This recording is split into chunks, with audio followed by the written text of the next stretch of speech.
माझ्या एक मित्राचा फोन आला होता आणि निवडणुकांचं ग्रामीण भागातील सगळी धामधूम संपल्यानंतर आमची एका उमेदवाराच्या संदर्भात चर्चा सुरू होती. मी म्हटलं काय सध्या वारं कुणाचं आहे?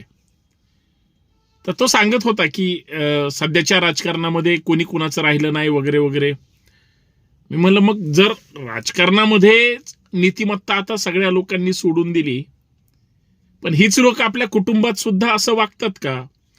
हीच माणसं आपल्या परिवाराशी सुद्धा तशाच भावनेतून वागतात का? आणि जर समजा नाही पटलं तर जसं अचानक पक्ष सोडतात, अशा अचानक नेत्याला सोडून जातात, तसं हे घरदार सोडून सुद्धा संपत्ती किंवा प्रॉपर्टी सोडून जातील का?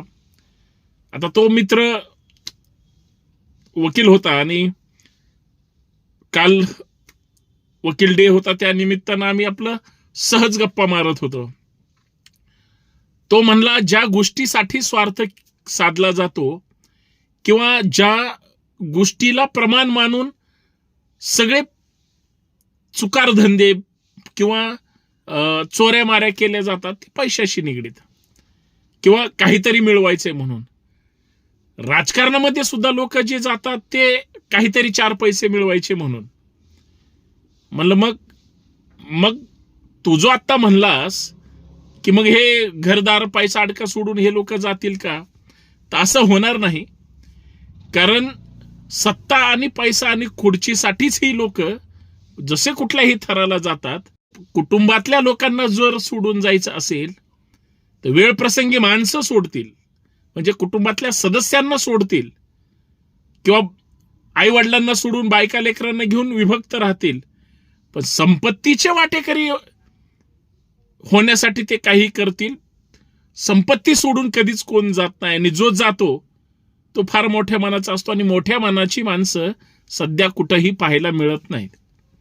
आणि ही समाज मनातल्या सगळ्या घटकांना ही गोष्ट लागू होते. मला त्याची ती गोष्ट पटली, परंतु मी त्याला यासाठी प्रश्न विचारला होता, कुणी कुठेही गेलं, काहीही केलं, फक्त पैशासाठीच ही सगळ्या लोकांची धडपड असते. अर्थात ती वाईट नाहीये, पण स्वाभिमान घाण ठेवून तुम्हाला जर हे सगळ्या गोष्टी मिळवायच्या असेल, स्वाभिमानाने चतकुर भाकरी सन्मानाने खा, आनंद वाटेल. चटणी भाकरी खा, आयुष्य चांगलं जगता येईल. पण लाचारीतून तुम्ही जे काही करता, ताटमानेनं मुलांसोबत सुद्धा बोलू शकत नाही, असं माझं मत आहे.